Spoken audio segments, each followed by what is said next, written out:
What's up, fellas? Well, it has been a few weeks and a few thousand miles with the ARM catted downpipes and the Valvetronic equal-length sport exhaust on my F80 M3. Let's go for a drive and talk about it.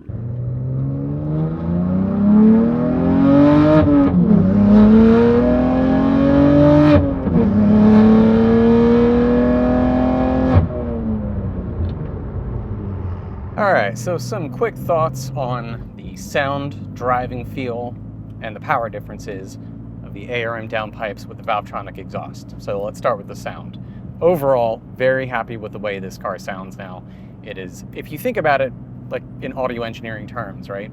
I feel like the exhaust was kind of like the gain to the sound, and the downpipes are the volume. Like ARM's pitch is rumble, not rasp.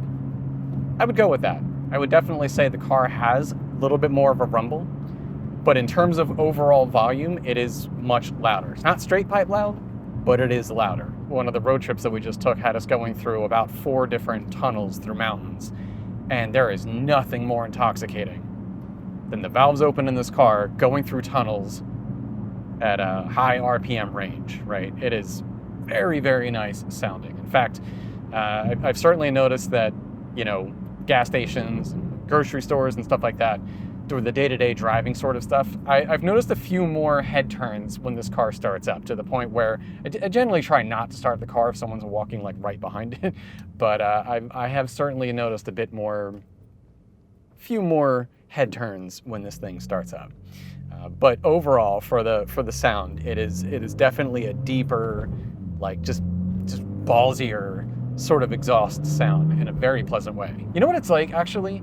So here's the analogy. I don't know if you've seen the Mel Gibson Trump voting meme, right? Where on the left you got sort of well-groomed, well-dressed, smiling Mel Gibson, and then you have on the right wild-eyed, blue-faced, crazy hair, screaming Braveheart Mel Gibson.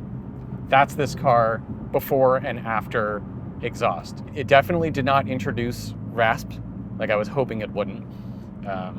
And I think that is, you know, sort of the combination of having the high flow catted downpipes with a non-resonated or non-catted, you know, mid-pipe setup.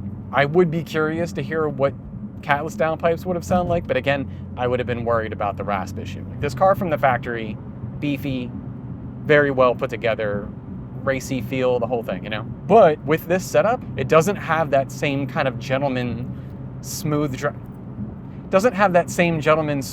kind of feel that the sort of BMW engineers envisioned for this car. It is a nastier, more visceral sort of like, I don't know, you feel it more translated throughout the car. And so I love it.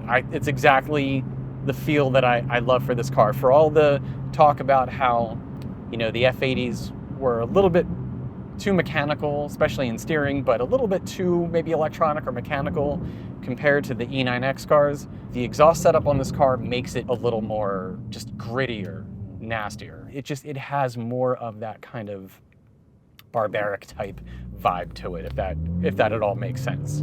You can close the valves and still get a sort of, you know, sort of mellower drive, especially if like you're on the highway and stuff, which by the way, if you're at idle and you have valves closed and you're in your driveway, it's almost the same as stock. It is whisper quiet. And I've used that term a lot before, but it is whisper quiet with the valves closed. If you're getting on it a little bit and the valves are closed, you can definitely hear an uptick in volume.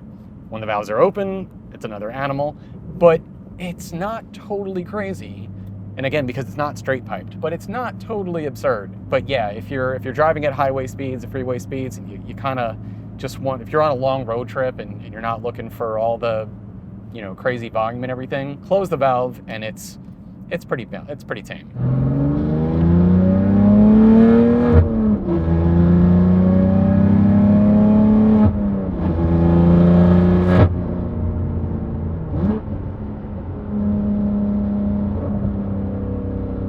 So with that, let's talk about the feel and power in this car after the downpipe installation.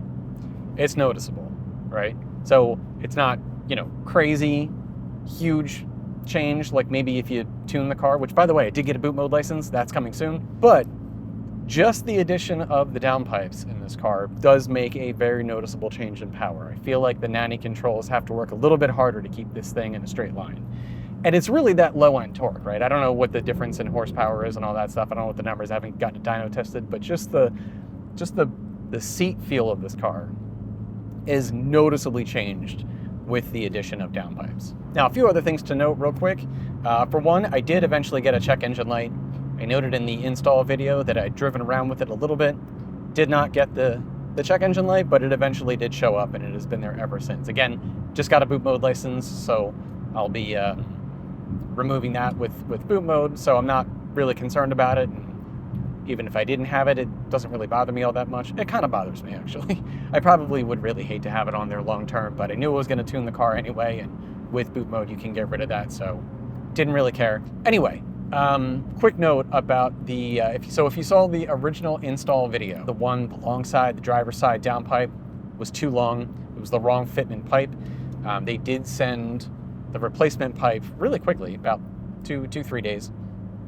Actually, it's funny. So I did the installation, everything went great. It's funny how when you do something for the first time, you're a little, maybe kind of like a little slower, maybe a little more methodical about doing something because you're unfamiliar with it. After that initial downpipe install, doing the replacement one, which did not require the removal of the short side, luckily, because it made it go a lot quicker anyway. But dude, it was so much faster to get the old downpipe out and the new one, the replacement one, back in. It's kind of funny how that works. You do it once, it's just so slow and careful and everything. You do it the second time and it's just like parts flying around. Everything went way quicker.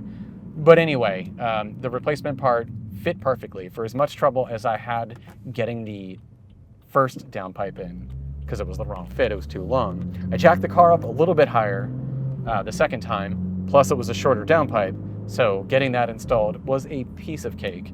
I mean, it's kind of a pain because you still had to separate the mid-pipe and the downpipe, take off the transmission pan, and do all that stuff. But overall, that installation went much quicker. So everything seems to be good from a fitment perspective after the correct pipe had been sent. So worth noting on that front. But yeah, it's just kind of, again, funny that the update installation did go a lot quicker.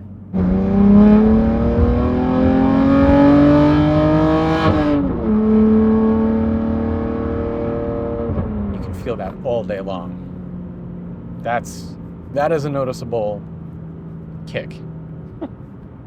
Anyway, guys, so all right, I think that's all I got for you today. Just wanted to share some quick thoughts on the combination of the ARM high flow catted downpipes with the Valvetronic equal length sport exhaust on my F80 M3. Very happy with this setup. Got no complaints, man.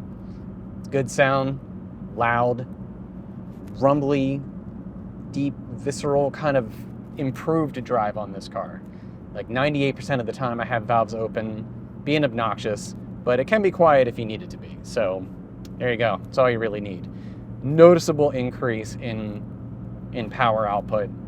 And yeah, I think it just has a, all of the feel of it. And I think it's installed correctly, but it feels like it just kind of translates a little bit more throughout the car, right? It's not a vibration, it's not a rumble, or not a rumble, not like a rattling or anything like that, but the car just feels a little bit meaner. And I like that. It's exactly what I was going for. So anyway, guys, hope you found this video helpful. Give it a thumbs up if you did. Lots more stuff coming. Like I said, I just got a boot mode license, so I'll be making a few videos on that. Really looking forward to that, and I will catch you in the next one. Thanks for watching.